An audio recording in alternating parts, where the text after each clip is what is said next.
అందరికీ నమస్కారం। ఈరోజు మనమందరం ఎంతగానో ఇష్టపడే సేమియా పాయసాన్ని కొద్దిగా డిఫరెంట్గా అలాగే చాలా టేస్టీగా ఈ వీడియోలో ప్రిపేర్ చేద్దాము। ఈ వీడియోని చూసిన తర్వాత మీరు కూడా ఒకసారి ఈ విధంగా ట్రై చేయండి।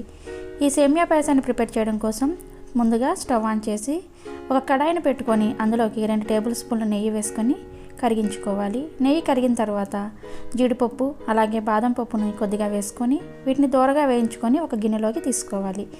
తర్వాత ఇదే నేతిలో కొద్దిగా కిస్మిస్ని కూడా వేసుకొని వీటిని కూడా కొద్దిగా దోరగా వేయించుకోవాలి। ఈ డ్రై ఫ్రూట్స్ అన్నింటిని కూడా ఇలా వేయించుకున్న తర్వాత అదే నెయ్యిలో 1 కప్పు సేమియా వేసుకొని ఈ సేమియాని లో ఫ్లేమ్లో చక్కగా కలుపుకుంటూ ఇవి లైట్గా గోల్డెన్ కలర్ వచ్చే వరకు ఫ్రై చేసుకోవాలి। ఇవి ఈ విధంగా ఫ్రై అవుతున్నప్పుడే మరొక స్టవ్ ఆన్ చేసి మరొక స్టవ్ మీద ఒక కడాయిని పెట్టుకొని 2 కప్పుల వాటర్ని వేసుకొని ఈ వాటర్ని ఒకసారి బాగా మరిగించుకోవాలి। 1 కప్పు సేమియాకి 2 కప్పుల వాటర్ని యాడ్ చేసుకోవాలి। ఒక పక్క ఈ సేమియాని ఫ్రై చేసుకుంటూనే మరొక పక్క వాటర్ని బాయిల్ చేసుకోవాలి।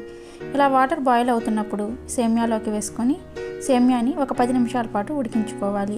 మూత పెట్టేసి ఉడికించుకున్నారంటే సేమియా అనేది చక్కగా ఉడికిపోతుంది। అలాగే మంటని లో ఫ్లేమ్లో పెట్టుకొని ఉడికించుకోవాలి।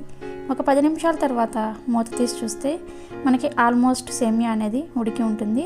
చూడండి, నాకైతే సేమియా చక్కగా ఉడికిపోయింది। ఒకవేళ మీకు ఇంకా ఉడకలేదు అనిపిస్తే మరొక 2-3 నిమిషాల పాటు మంటని లో ఫ్లేమ్లో పెట్టుకొని ఉడికించుకుంటే చక్కగా ఉడికిపోతాయి। ఇలా ఉడికిన సేమియాలోకి ఒక 1/2 లీటరు కాచిన పాలని యాడ్ చేసుకోవాలి। నేను ఇక్కడ ముందుగానే పాలను కాచి పెట్టుకున్నాను, ఆ పాలను ఇందులోకి యాడ్ చేసుకున్నాను। పాలను వేసుకున్న తర్వాత ఒకసారి అంతా బాగా కలుపుకొని ఇప్పుడు ఇందులోకి స్వీట్నెస్ కోసం ఒక 1/2 కప్పు పంచదార అలాగే 1/2 కప్పు కండెన్స్డ్ మిల్క్ని యాడ్ చేసుకోవాలి। కండెన్స్డ్ మిల్క్ లేకపోతే మీరు 1/2 కప్పు పంచదారను కూడా వేసుకోవచ్చు, కానీ కండెన్స్డ్ మిల్క్ వేసుకోవడం వలన ఫ్లేవర్ అలాగే టేస్ట్ అనేది చాలా బాగుంటుంది। ఒకసారి ట్రై చేయండి। ఈ రెండింటిని వేసుకుని ఒకసారి బాగా కలుపుకోవాలి, నెమ్మదిగా కలుపుకోండి।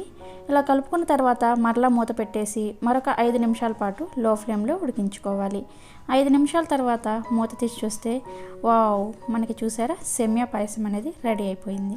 ఇప్పుడు చివరగా ఇందులోకి మనకి పాయసం అనేది మంచి ఫ్లేవర్లో ఉండడానికి ఒక 1/2 టీ స్పూన్ యాలకుల పొడి అలాగే మనం ముందుగా ఫ్రై చేసుకున్న డ్రై ఫ్రూట్స్ని కూడా వేసుకొని ఒకసారి అంతా బాగా కలుపుకున్న తర్వాత స్టవ్ ఆఫ్ చేసుకొని వేడివేడిగా సర్వ్ చేసుకున్నారంటే చాలా చాలా టేస్టీగా ఉంటుంది। ఒకసారి ఈ ప్రాసెస్లో మీరు కూడా ఈ సేమియా పాయసాన్ని ట్రై చేయండి।